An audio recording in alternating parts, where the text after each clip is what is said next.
So we're basically deriving the formula v squared equals u squared plus 2as, which we're used to from physics. In this situation, we have a particle moving with constant acceleration, capital A. Its initial velocity is v subscript I, and after t seconds, its velocity is v subscript f, and its displacement over that t seconds is given by capital S. Show that v final squared equals v initial squared plus 2as. V squared equals u squared plus 2as. Now, I've drawn up a little diagram here just to explain something about the situation. Initially, at the start, the particle, which is I've drawn as a little car here, it's driving along at the initial velocity when it's at position x1, wherever that is. Maybe it's 3 meters to the right of the origin. Doesn't matter. Later on, after t seconds, it's going with its final velocity, and it's at position x2, so maybe that's, say, 5 meters from the origin. Now, we know the displacement in that time is x2 minus x1, right? All the way out to here, minus this bit, will give you the bit in between. In my example that I just said, maybe 5 meters minus 3 meters. So the displacement was 2. And we need to remember that when we're working today, we're going to get functions of x the way that I'm going to start by doing it. So I'm going to start by saying our acceleration is just this constant value a. That's what it says in the question. It's just some constant, capital A. Now I want to get v squared here, vf squared. So what I'm going to do is I'm going to go d dx over half v squared for my acceleration, because that seems like it'll get me to some sort of squared answer that I'm after. So that is equal to a. Now I need to integrate. It looks like I have a function of x here, and so if I integrate this d dx over half v squared with respect to x, and I integrate this constant acceleration with respect to x, then I should get there.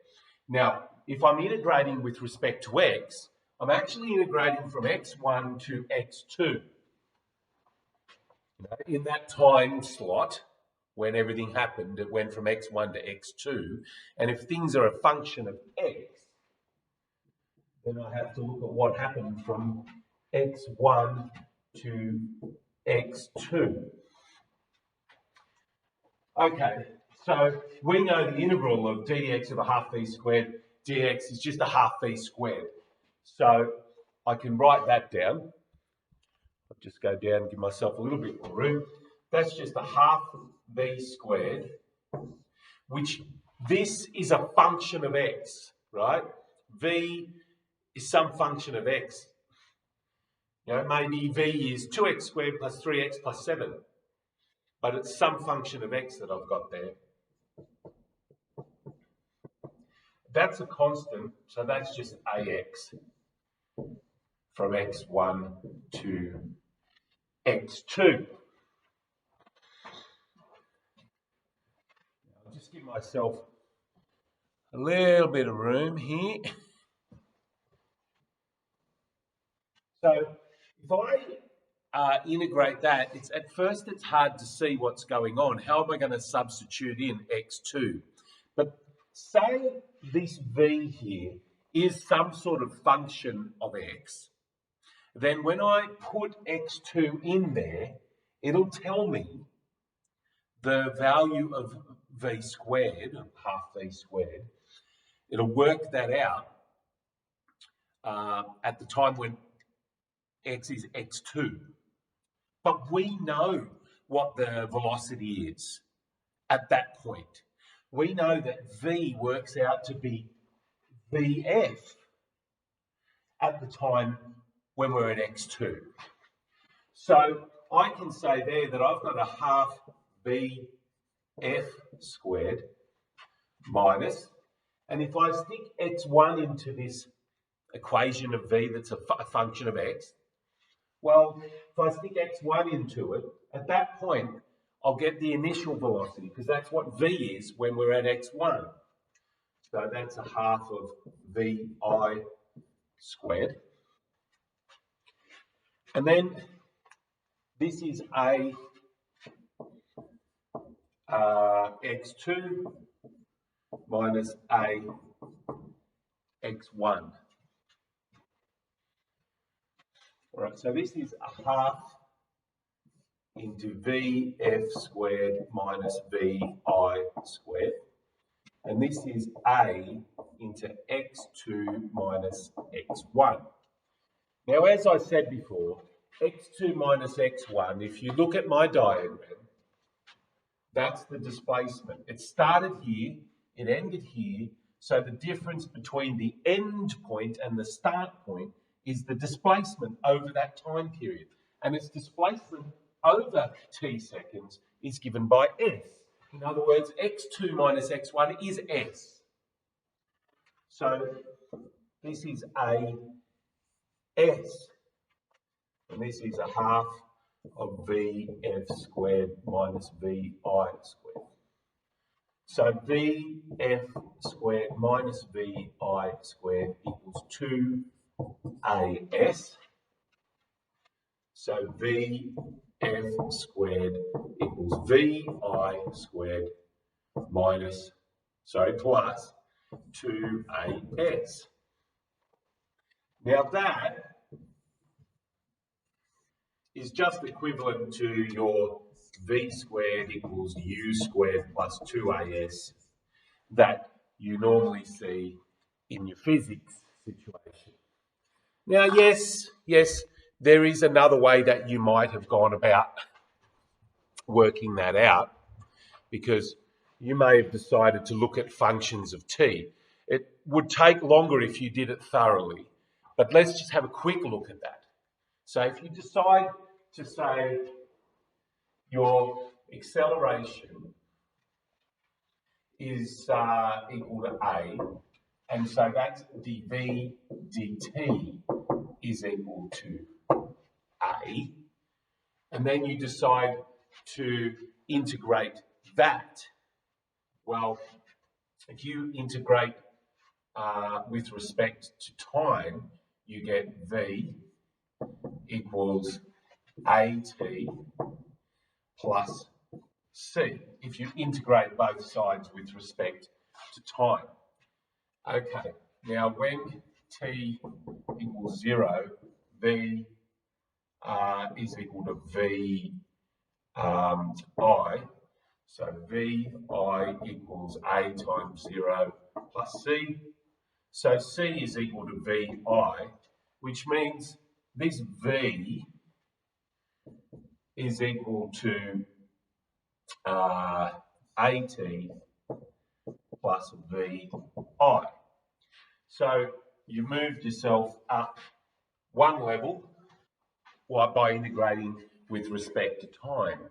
And then you can move up another level by saying, well, what I just found, that's dx dt, and that's equal to at plus vi. So I'm going to integrate that with respect to time, and I get x is equal to a half at squared plus vi t plus some value c, different to this one, but throwing a c there. Now, when t equals 0, I end up with x equaling x1, and when t equals t over the time period, I get x equaling x2. And the difference between x2 and x1 is s.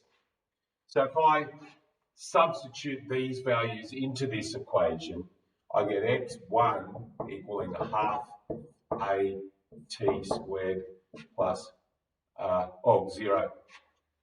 Sorry. When t is 0, I get 0, 0, I get c equals x1. So I don't actually need all that. And when t is t, I get x2 equaling a half a t squared plus v I t plus c, which is plus x1, because x1 was c. Now I can do x2 minus x1 equals a half a t squared plus v I t. But as before, the difference in that position, that's the displacement over that time period t. And we said earlier on that that was equal to s. So s equals, this is VIT plus a half AT squared. Okay, so you've got your classic V equals U plus AT, your classic X equals UT plus a half AT squared. And if you start back at your V equals U plus AT, let's work here. V equals VI plus AT. If you start there, you can square that out. So V squared equals VI plus AT all squared, which is VI squared plus 2VIAT plus A squared T squared. If I square both sides, that's what I get. But this is V squared equals VI squared plus. Now, I can take 2A as a factor out of these last two terms. So I get VIT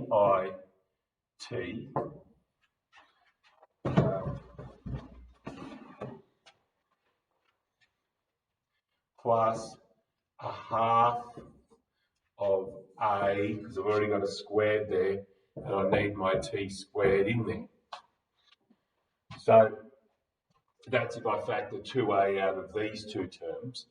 But this is what I've found over here. VIT plus a half AT squared is just capital S, the displacement. S equals UT plus a half AT squared. And this is UT plus a half AT squared.